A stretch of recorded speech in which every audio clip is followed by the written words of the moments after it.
নমস্কার বন্ধুরা, শ্রাবণীর রান্নাঘরে আপনাদের সবাইকে স্বাগত জানিয়ে আমি আবারও একটা রান্নার ভিডিও নিয়ে আপনাদের সামনে চলে এসেছি। আজকের আমি আপনাদের করে দেখাবো ঝুরি আলু ভাজা।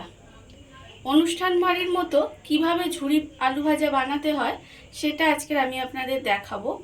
আমি যেভাবে টিপসগুলো দেব সেই টিপসগুলো ফলো করে যদি আপনারা এই ঝুরি আলু ভাজা বানান তাহলে কিন্তু ঝুরি আলু ভাজাটা হবে মুচমুচে আর দেখবেন নরম হয়ে যাবে না। তাহলে চলুন এই রান্নাটা আমি শুরু করি। ঝুরি আলু ভাজা বানানোর জন্য প্রথমে আমি এখানে এরকম মাঝারি সাইজের আলু 4টে নিয়ে নিয়েছি। আর আলুটার কিন্তু প্রথমে আমি খোসা ছাড়িয়ে রেখেছি। এবারে আমি আলুটাকে গ্রেট করে নেব। তার জন্য কিন্তু এরকম একটা বড় গ্রেটার নিতে হবে, ছোট গ্রেটারে কিন্তু হবে না। আর আলুগুলো কিন্তু অনুষ্ঠান বাড়ির মতো বানাতে গেলে এইভাবে লম্বালম্বিভাবে আলুটাকে কিন্তু গ্রেট করতে হবে। এইভাবে কিন্তু গ্রেট করলে হবে না, তাহলে কিন্তু ছোট ছোট হবে। তাই লম্বা লম্বা হওয়ার জন্য এইভাবে কিন্তু আলুটাকে গ্রেট করব আমি। আর আলুটাকে কিন্তু এইভাবে একদিকে গ্রেট করতে হবে, ওপর থেকে নিচ এইভাবে একদিকে গ্রেট করলে কিন্তু আলুটা সুন্দরভাবে গ্রেট হবে। দেখুন এইভাবে কিন্তু আলুটা গ্রেট করতে হবে। প্রথমে দেখুন লম্বা লম্বাভাবে হচ্ছে, এইভাবে আমাকে সমস্ত আলুগুলো কিন্তু প্রথমে গ্রেট করে নিতে হবে। আলুটা আমি এখানে লম্বা লম্বা করে গ্রেট করে নিয়েছি, আপনারা দেখতেই পাচ্ছেন। এইবারে আমাকে আলুটা কিন্তু ধুয়ে নিতে হবে। জল দিয়ে আলুটাকে 3-4 করে কিন্তু ধুয়ে নিতে হবে, যাতে আলুর যে কষটা সেটা খুব ভালোভাবে উঠে যায়। আলুটা ওই জন্য বারবার করে কিন্তু ধুয়ে নিতে হবে জলে। এইভাবে জল দিয়ে আমি আলুটাকে ধুয়ে নেব। আলুগুলো আমি এখানে 4 বার ধরে খুব ভালোভাবে ধুয়ে নিয়েছি। দেখুন আলুর কষটা কিন্তু আর নেই, আলুর কষটা উঠে গেছে। এইবারে আমি এর মধ্যে দিয়ে দেব বরফের টুকরো।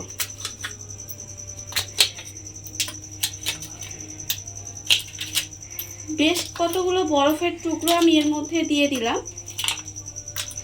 আর আমি দিয়ে দেব ঠান্ডা জল।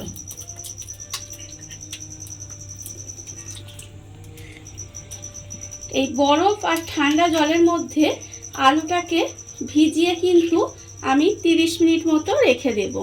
এটা কিন্তু করতেই হবে। আলুটাকে আমি এইভাবে 30 মিনিট ঢাকা দিয়ে রেখে দিলাম।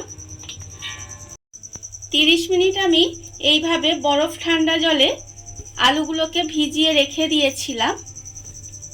এবারে আলুগুলোকে ভালোভাবে জলটা ছেঁকে নিয়ে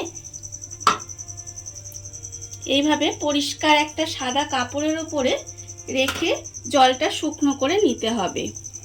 আর এটা কিন্তু রোদে দিয়ে শুকনো করলে হবে না, পাখার হাওয়ায় একটু খেলিয়ে রেখে দিলেই দেখবেন জলটা শুকনো হয়ে যাবে। এইভাবে কিন্তু আলুটাকে শুকনো করে নিতে হবে। আলুগুলো আমার এখানে খুব ভালোভাবে কিন্তু শুকনো হয়ে গেছে, দেখতেই পাচ্ছেন। এইবারে আলুগুলোকে আমি তুলে রেখে দেব। আলুগুলো আমি এখানে তুলে রেখে দিয়েছি। আর অন্যদিকে গ্যাসটা অন করে কড়া বসিয়ে দিয়েছি। এবারে আমি কড়ার মধ্যে দিয়ে দেব সাদা তেল। বেশ অনেকটা পরিমাণে সাদা তেল আমি এখানে দিয়ে দিলাম। এবারে আমি তেলটাকে একটু গরম হতে দেব। তেলটা আমার এখানে ভালোভাবে গরম হয়ে গেছে। প্রথমে আমি 2টো শুকনো লঙ্কা নেব। শুকনো লঙ্কা নিয়ে তেলের মধ্যে দিয়ে একটু শুকনো লঙ্কাটা ভেজে নিতে হবে। প্রথমে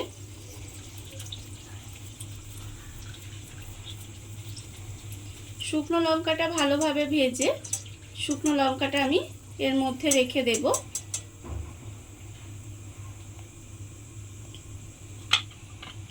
এবারে আমি এর মধ্যে দেব কারি পাতা। কারি পাতা একটু ভেজে নিতে হবে। কারি পাতাটা আমার ভাজা হয়ে গেছে। এবারে কারি পাতাটাকেও কিন্তু আমায় তুলে রেখে দিতে হবে। কারি পাতাটা আমি তুলে রেখে দিয়েছি। এইবার আমি দিয়ে দেব কাঁচা বাদাম, চিনে বাদাম আমি দিয়ে দিয়েছি। এবার বাদামটাকেও কিন্তু আমাকে খুব ভালোভাবে ভেজে নিতে হবে। এইভাবে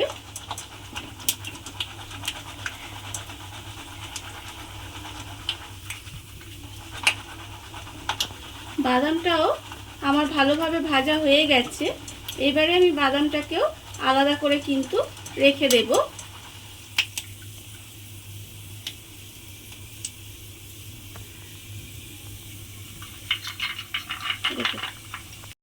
বাদামগুলো আমি ভেজে রেখে দিয়েছি।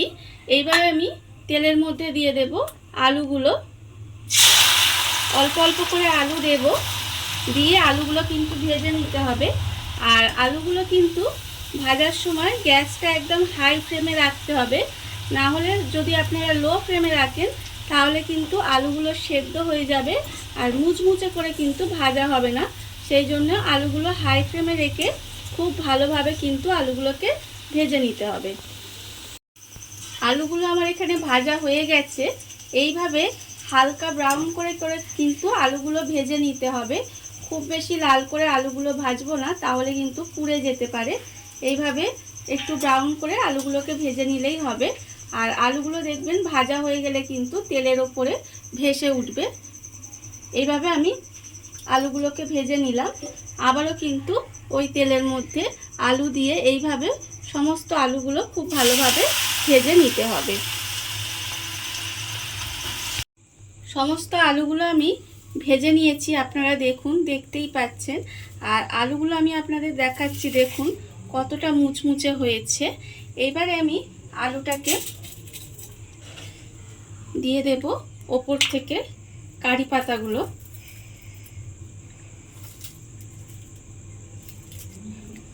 আর দিয়ে দেব আমি এর মধ্যে